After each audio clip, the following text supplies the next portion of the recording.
하나님 주신 말씀 시편 112편 1절에서 3절입니다. 구약성경 887쪽입니다. 시편 112편 1절에서 3절의 말씀입니다. 112편 1절에서 3절 석절 말씀을 우리 한 목소리로 함께 봉독합니다. 할렐루야. 여호와를 경외하며 그의 계명을 크게 즐거워하는 자는 복이 있도다. 그의 후손이 땅에서 강성하며 정직한 자들의 후손에게 복이 있으리로다. 부와 재물이 그의 집에 있으며 그의 공의가 영구히 서 있으리로다. 아멘. 오늘도 주님과 함께 하루를 시작하시는 우리 모든 성도님들 하나님께서 하늘의 크신 은혜와 평화 가득 부어주시길 주님의 이름으로 간절히 기원합니다. 오늘 본문의 말씀을 통해서 부요함의 원리, 이런 제목으로 함께 은혜 나누겠습니다. 성경에서 말하는 복이라고 하는 것은 심령의 상태, 마음의 상태를 의미합니다. 그러니까 건강한 상태를 의미하기도 하지요. 외적으로 주어지는 세속적인 복만을 가리키는 것이 아니라 근본적으로는 그것이 우리의 존재의 상태를 의미합니다. 그럼 사람은 어떤 때 가장 행복한 상태이냐? 하나님이 처음 우리를 지으셔서 이 세상에 보내실 때 우리를 불행한 상태로 보내셨을까요? 너 평생 살면서 불행이나 겪어라 하면서 이렇게 보내시지는 않으셨을 거 아닙니까? 처음 우리를 지으셨을 때는 완전한 상태, 또 행복한 상태, 복된 상태로 지어서 우리를 세상에 보내셨단 말이죠. 그럼 우리가 세상에서 겪는 불행이라고 하는 것은 우리가 본래 불행한 사람이기 때문에 불행을 겪는 것은 아니죠. 본래 우리는 행복한 상태로 지어져서 행복하며 살라고 보내진 존재라는 것이죠. 근데 우리가 왜 불행해졌냐? 그 행복의 원천이 사실 하나님께 있는데 하나님을 망각하고 그분과 단절이 생기고 그분과 불통하기 시작하면서부터 인생의 괴로움이 생기는 것 아니겠습니까? 그러니 인간의 모든 복된 상태, 행복한 상태라고 하는 것은 하나님과 관계 속에 살 때라는 것이죠. 특별히 본문 1절 보십시오. 할렐루야. 여호와를 경외하며 그의 계명을 크게 즐거워하는 자는 복이 있도다. 어떤 사람이 복된 상태를 유지하는 것입니까? 그의 심령의 건강한 상태를 유지하는 사람은 여호와를 경외하는 사람, 즉 여호와 하나님이 하나님이심을 인정하고 그분을 늘 마음에 의식하며 그분 앞에 서는 것을 즐거워하고 그분으로 인해서 만족을 누리는 것, 그것이 곧 하나님으로 인해서 누리는 행복 그리고 아름다운 상태다, 이렇게 이야기할 수 있을 것입니다. 이런 사람들이 누리는 이 즐거움은 세속적 즐거움과 감각적 쾌락과는 좀 다른 것이에요. 이건 마음 깊은 곳으로부터 오는 평화와 마음 깊은 곳으로부터 오는 기쁨입니다. 웬만한 것으로는 흔들리지 않고 웬만한 것으로는 가려지지 않는 내면 깊은 곳에서 오는 그런 기쁨을 이제 즐거움이다, 이렇게 이야기할 수 있습니다. 이런 상태는 곧 충만한 상태예요. 부족함과 결핍과 그리고 불안이 아니라 충만한 상태입니다. 이게 바로 부요한 상태예요. 행복은 곧 풍요한 상태이고 그리고 충만한 상태입니다. 그러니까 이런 사람들이 바깥에서 무엇을 얻을 때 그 얻는 이유는 행복이 부족해서 채우기 위해서가 아니에요. 오히려 더 큰 행복을 누리고 행복을 나누기 위해서 바깥 것도 취하는 것이고, 소위 말해서 세속의 물질적 복을 취하는 것이 다 거기에서 오는 겁니다. 사실 우리 인간이 건강한 상태를 유지해, 몸만 건강해도 우리가 할 수 있는 일들은 참 많습니다. 뿐만 아니라 우리 심령과 마음이 건강하고 복된 상태를 하나님과의 관계 속에서 유지한다고 생각해 보세요. 그럼 그런 사람들이 하는 일은 어떨까요? 매우 생산적이고 창의적이고 그리고 무엇을 하든지 다 빛이 나게 되어 있습니다. 오늘 특별히 2절 한번 보세요. 그의 후손이 땅에서 강성하며, 그의 후손, 즉 복된 사람은 자기뿐만 아니라 그와 가까이 있는 사람에게 삶에도 좋은 영향을 미치는데, 강성함이다라고 하는 이 말인 무엇을 뜻하냐면 세상에서 제 능력, 제 은사 잘 발휘하여서 세상에서 주어진 역할도 잘 감당하고 또 자기에게 주어진 책임도 잘 감당할 뿐만 아니라 세상에서 이로운 것들을 만들어낸다는 거예요. 많은 사람들에게 유익이 될 만한 것들을 생산해내는 능력을 강성하다라고 이렇게 표현하고 있는 것입니다. 그렇죠. 복된 상태이니, 풍요한 상태이니, 내면이 충만한 상태이니 그가 하는 모든 일들이 다 다른 사람에게 유익이 될 만한 것들을 끊임없이 만들어낸다는 거예요. 세속에서 그 사람이 있음으로 인해서 그로 인하여 덕보는 사람들이 많아지기 시작한다는 겁니다. 그럼 어떨까요? 그들의 그런 사람들에게 세속의 복도 따라오지 않을까요? 한번 생각해 보세요. 이 세상에서 잘 되는 사람 중에 악한 사람만 있던가요? 악한 사람이 자기의 부정직함과 또 악한 괴계로 부를 얻는 사람도 물론 세속에 있습니다. 그러나 세속에 부유한 사람들 중에 상당수는 다 건강한 인격과 그리고 건강한 삶, 창의적인 삶을 통해서 누리는 그런 부가 더 많잖아요. 그런 사람들에게는 부와 재물이 따르는데 그 사람이 행복하지 않아서 그런 부가 따르는 게 아닙니다. 그가 복된 상태를 유지함으로 그의 삶이 강성해서 그에게 오는 것이거든요.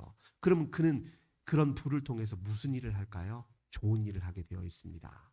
본래 행복해서 행복한 일을 하다 보니까 절로 부가 따라오는 사람들의 특징은 그 부로 다른 사람에게 유익을 끼친다는 거예요.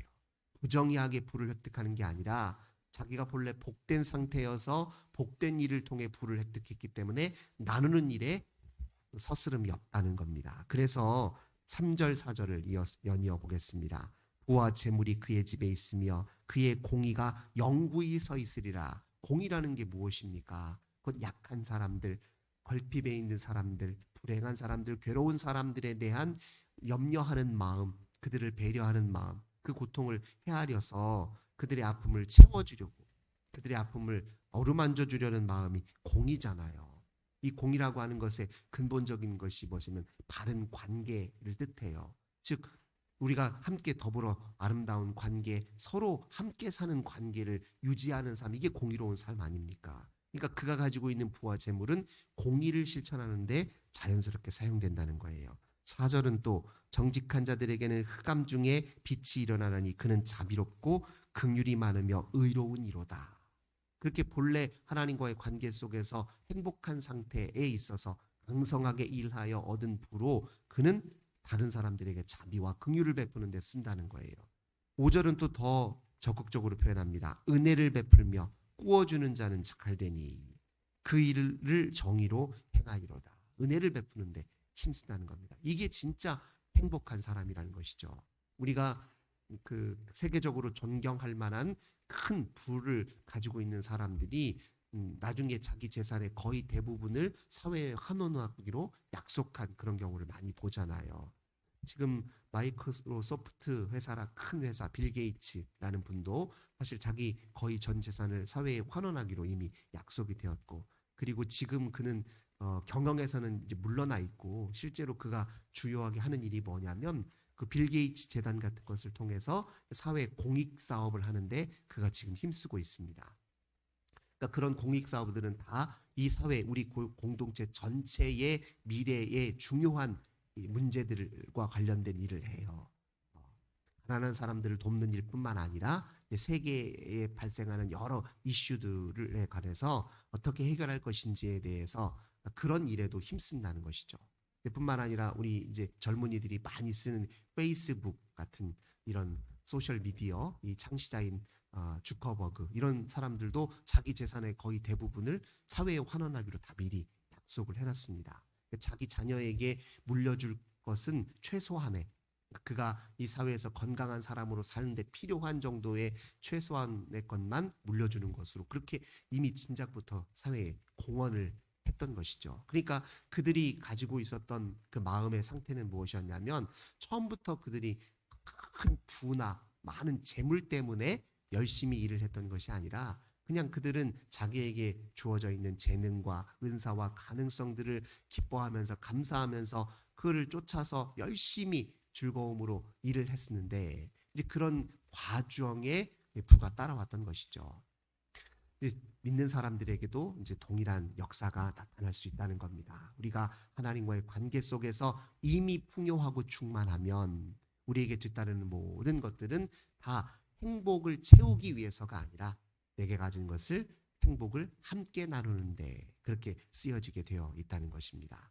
그러니까 우리가 세상 것이 있든 없든 상관없이 우리는 행복할 수 있다라는 것을 그런 의식을 갖는 게 더 중요해요. 있으나 없으나 우리는 행복할 수 있다. 해야 한다. 또 행복은 하나님에게서 보장된 것이다. 이렇게 느끼셔야 됩니다. 그러니까 세상에서 불행한 사람들이 뭐냐면 스스로 나는 불행하다. 그리고 이 세속에서 내가 얻어야 무엇인가 더 많이 채워야 행복하다. 이렇게 생각하는 사람들이 더 오히려 불행하다는 사실을 우리가 반드시 기억해야 될 것입니다. 주님과의 관계 속에 참된 풍요한 상태가 있기 때문에 그들은 또 어떤 능력이 있느냐. 7절 보겠습니다. 그는 흉한 소문을 두려워하지 아니하며 여호와를 의뢰하고 그의 마음을 굳게 정하였도다. 흉한 소문이 무엇입니까? 인생의 비관적 상황, 인생의 비관된 현실을 의미합니다. 내 귀에 들리기를 앞으로 내 인생에 큰 좋은 낙이 없을 것 같다. 이 세상에 좋은 일 없을 것 같다. 이 세상이 누구로 인해서 어떤 정치인으로 인해서 어떤 정권으로 인해서 이 세상이 더 안 좋아질 것 같다. 이제 갖가지 그런 이제 사회적인 소리겠죠. 복된 소식이 아니라 우리 마음을 어지럽히고 또 우리를 혼란스럽게 만드는 갖가지 거짓이 교묘하게 뒤섞인 그런 세상사 일들에 대한 소문들이겠죠. 그리고 우리 인생을 향해서 그렇게 별 볼 일 없이 바라보면서 함부로 이야기하는 사람들의 그런 이야기들이겠죠. 그걸 종합해서 이제 흉한 소문이라 할 것입니다. 근데 그런 소문들이 내게 들려오더라도 두려워하지 않게 된다는 거예요. 왜 그렇습니까? 하나님을 의뢰하고 그의 마음이 하나님께 굳게 뿌리를 내려서 하나님과 단단히 결속되어 있으니 두려워할 이유가 없는 것이죠. 주님에게서 우리에게 들려지는 소식은 흉한 소문이 아니라 복된 소식이잖아요. 우리 인생을 향한 희망의 소식 아닙니까? 그러니까 그런 사람들에게 이미 행복한 사람, 주로 인해 행복한 사람들에게 흉한 소문은 그저 지나가는 바람에 불과하다. 그렇게 이야기하고 있습니다. 또 8절입니다. 그의 마음이 견고하여 두려워하지 아니할 것이라 그의 대적들이 받는 보응을 마침내 보리리라. 또 두 번째 무슨 특징이 있느냐? 이 주님과 깊이 단단히 결속되어서 이미 복된 상태를 누리고 있는 사람들에게 해된 것이 찾아올 때 마치 빛이 거울을 반사하듯이 나를 향해서 해된 모든 것들이 오히려 튕겨져 나가는 역사가 일어날 것이다. 재밌게 비유를 들자면 그렇다는 것입니다. 웬만한 일로는 타격이 없다는 거예요. 웬만한 일로는 흔들리거나 넘어지는 법이 없다는 겁니다.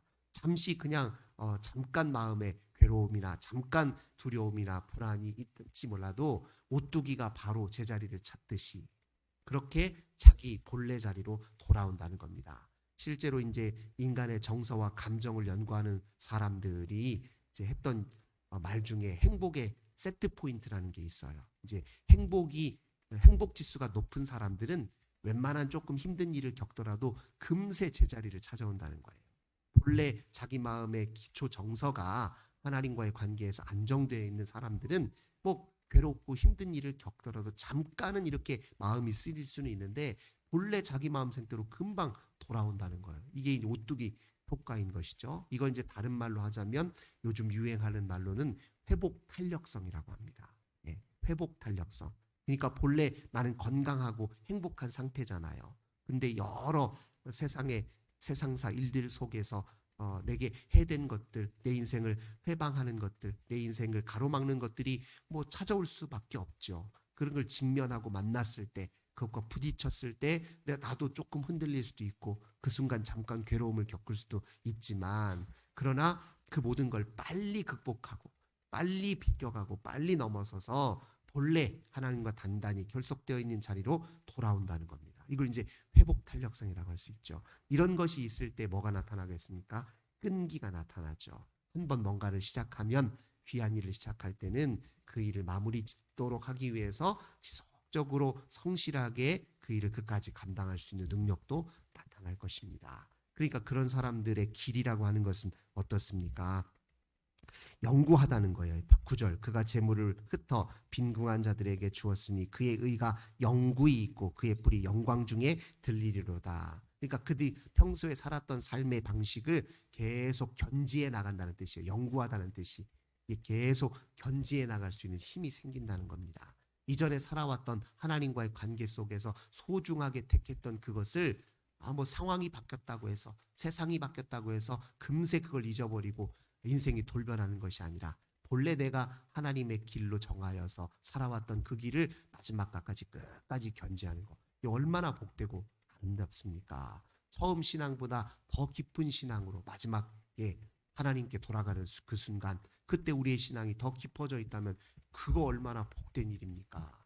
처음 신앙보다 못한 위태위태한 신앙으로 그저 그냥 겨우 하나님께 건짐받아 주의 품에 안기는 것보다 우리 인생의 그 믿음의 자세를 끝까지 견지함으로 마지막에 때에 주님께서 흐뭇한 마음으로 우리를 반기신다 생각해 보십시오.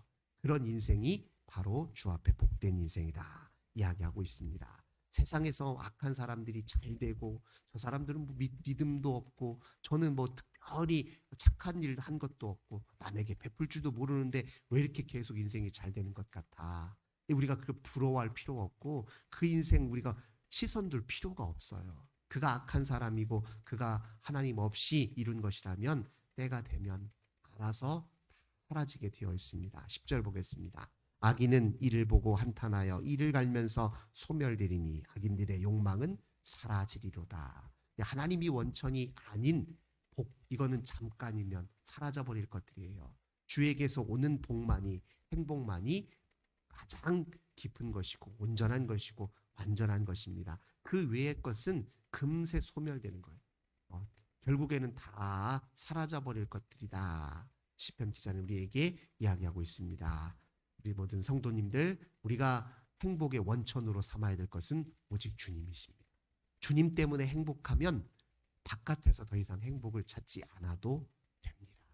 바깥에서 얻어지는 것은 행복하기 위해서 얻는 것이 아니라 우리에게 주어진 걸로 하나님이 기뻐하시는 의로운 일을 이루기 위해서 주어지는 것이다. 이런 믿음을 함께 우리 견지하되 끝까지 견지하시기를 주님의 이름으로 간절히 기원합니다. 좋으신 주님 감사합니다. 우리는 복된 상태로 지음받아서 세상에 보내졌음을 믿습니다. 주님께로 향하도록 지음받았으니 주님을 향하여 살 때 우리에게 그 복이 유지되고 그 복이 더 풍성해질 줄로 믿습니다. 그런 복된 상태에서 하는 모든 일들은 그 자체로 빛이 되어서 우리에게도 유익이요 남에게도 유익이 될 줄 믿습니다. 그런 생활 속에 우리에게 혹여 부가 주어지기도 한다면 그 부로 우리 주님을 위하여 아름답게 쓸 줄 아는 저희들 되게 하여 주옵소서. 우리의 그 아름다운 삶의 방식을 끝까지 잘 견지할 수 있도록 주께서 도와주시고 은혜 베푸시고 함께하여 주옵소서. 주 예수님의 이름으로 간절히 기도드립니다. 아멘. 우리 환우들을 위해서 함께 기도하겠습니다. 가정의 자녀들을 위해서 기도합시다. 나라와 민족과 또 고통당한 우리 이웃을 위해서 기도하겠습니다. 주님 감사합니다. 오늘도 주 앞에 기도로 하루를 시작합니다. 우리의 하나님 어두운 심령 주의 밝은 빛으로 오늘도 비추어 주소서. 하나님